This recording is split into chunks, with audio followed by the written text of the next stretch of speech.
up as a kid. All a nigga wanna have was a Burberry scarf and $3 in my pocket. Instead I got beat with a switch, but I don't give a fuck, but it's on my body. Scars all up on me, but I run around from. What is up, everybody? It's JT Sports Match, you guys, with another video.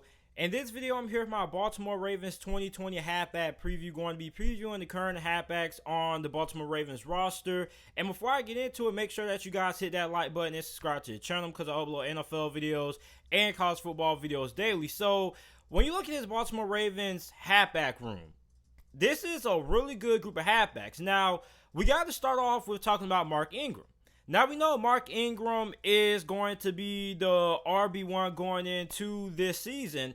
And Mark Ingram had a really nice year in 2019. He had 1,018 rushing yards. He had 10 touchdowns, and he also was averaging 5 yards per carry. Now, he's getting a little bit up there in age, which is the reason why they decided to go ahead and draft J.K. Dobbs. But when you look at Mark Ingram was a really big piece of that Baltimore Ravens offense. And I don't think that enough people give Mark Ingram the credit he deserves for how big of a role that he had in that Ravens offense. Like, a lot of people always give, Lamar Jackson and Mark Andrews all the praise and all the credit and things like that. But nobody, I feel like, gives Mark Ingram a big enough round of applause for the role that he played in that Ravens offense. And I mean, when the Ravens offense was at its best, it was when Mark Ingram was, doing his damage in the ground game. And when you look at why the Ravens lost to the Tennessee Titans in the playoffs, I think a big reason why they lost that game was not only, because of Lamar Jackson and, this Ravens wide receiving group, having a couple of crucial drops. But I also feel like they lost that game because Mark Ingram wasn't really able to get going. And Mark Ingram went into that Tennessee game with a little bit of injury concerns. A lot of people had questions about, is he going to be 100% to go in that game, because it was some rumors circulating around that he wasn't fully 100% in practice. So I think that was another big reason why they lost that game versus Tennessee. So I feel like Mark Ingram deserves a little bit more credit than what a lot of people give him. I think he is a big part of this Ravens offense. So when you look at the next guy, we have J.K. Dobbs. Now, J.K. Dobbs was drafted in the second round of this past year's NFL draft by the Ravens out of the Ohio State University. And J.K. Dobbs pretty much is Mark Ingram reincarnated. I mean, he's really good and yards after contact. Like, this guy is really hard to bring down. Like, you're not, like, you try to wrap this guy up with like a little ankle biter tackle, things like that, you're going to get embarrassed. I mean, this is a really hard guy to bring down. He has great balance. I mean, he is incredibly strong, and he reminds me just like Mark Ingram. That's why a lot of people felt like the Ravens decided to draft J.K. Dobbs, because he was exactly identical to Mark Ingram. He also has great vision.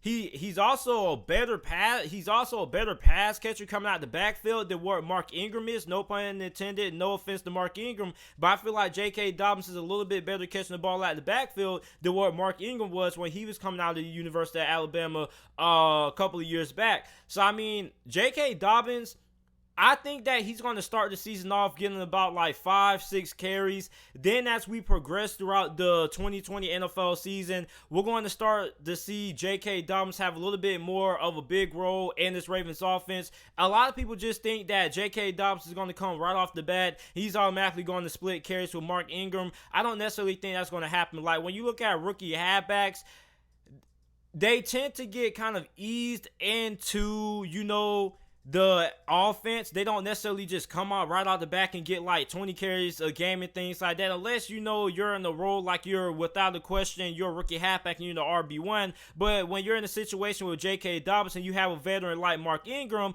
you normally start the season out kind of, not really getting a lot of carries, not really getting a lot of touches. But as you progress throughout the season, around week 10, week 11 is when we're going to start seeing J.K. Dobbs get a significant amount of carries. And I think eventually that J.K. Dobbs, anytime that you have a veteran, the veterans normally, they don't go away the first season. Like, they kind of get phased out in like year 2. So for right now, I think that J.K. Dobbs, I'm not expecting a lot out of him this season, at least to start the season out. at least for like the first half of the season, like week 1 to week 8. Then after about week 9, week 10 is when I start to, expect a little bit more out of J.K. Dobbs. And that's when I think that Greg Roman and this Ravens coaching staff is going to start getting J.K. Dobbs a little bit more involved once he gets his feet wet in the first couple of weeks, as you want to say. So next guy we have is Gus Edwards. Now, Gus Edwards was pretty solid last year as well for the Baltimore Ravens. He had 133 attempts, 711 rushing yards, was averaging 5.3 yards per attempt, and had 2 touchdowns on the ground. He came in, he did a really solid job as more as a relief back to Mark Ingram when Mark Ingram got tired. And it's really going to be interesting to watch how this Gus Edwards situation gets monitored, because like Gus Edwards, like he was really a solid halfback. Like I always felt like Gus Edwards maybe could be the guy who could be the successor to Mark Ingram when Mark Ingram decides to hang up the cleats for the Ravens. And I always thought he was going to be the guy who ends up being the next man up. But they opted to draft J.K. Dobbins, which I can't blame them. I mean, J.K. Dobbins is there. I mean, I wouldn't pass on him neither if I'm, the front office and the general manager for the Ravens. So, I mean, you look at Gus Edwards, and I'm kind of trying to figure out what his role is going to be in this Ravens offense. Because you got J.K. Dobbins.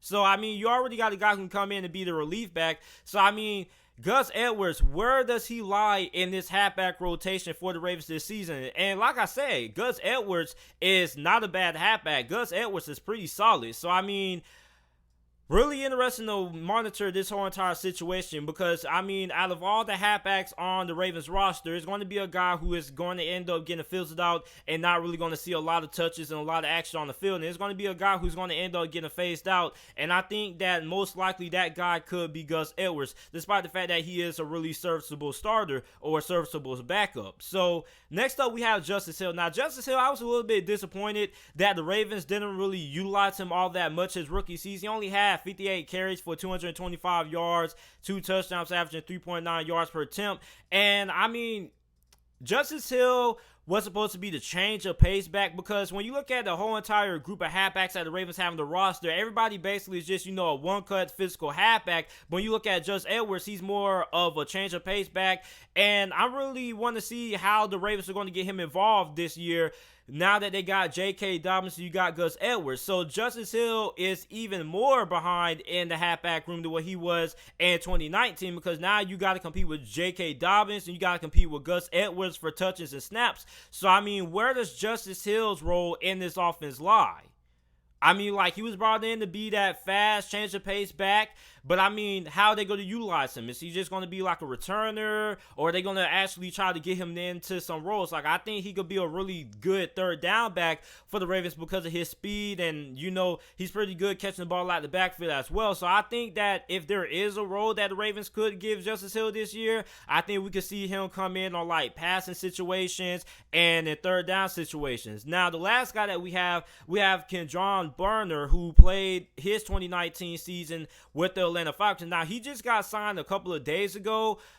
I'm not really expecting him to do all that much. I don't even know if he's even going to make the roster, I guess. But I guess he's just there for some more legs in training camp, I guess. But, I mean, can John Berner, I mean, he's pretty fast. But, I mean, other than that, like, I think he's pretty much, if he makes the roster, it'll be more because of special teams. Because, like, this halfback group that the Ravens already have is already pretty loaded. So, I mean, I'm pretty sure Berner is going to really find a way to, make a dent in that rotation. So, this is it for my Baltimore Ravens 2020 halfback preview. Let me know what you guys think about it down in the comment section down below. Make sure that you guys go ahead and like the video and subscribe to the channel. Upload NFL videos, college football videos, and XFL videos. And thanks for watching.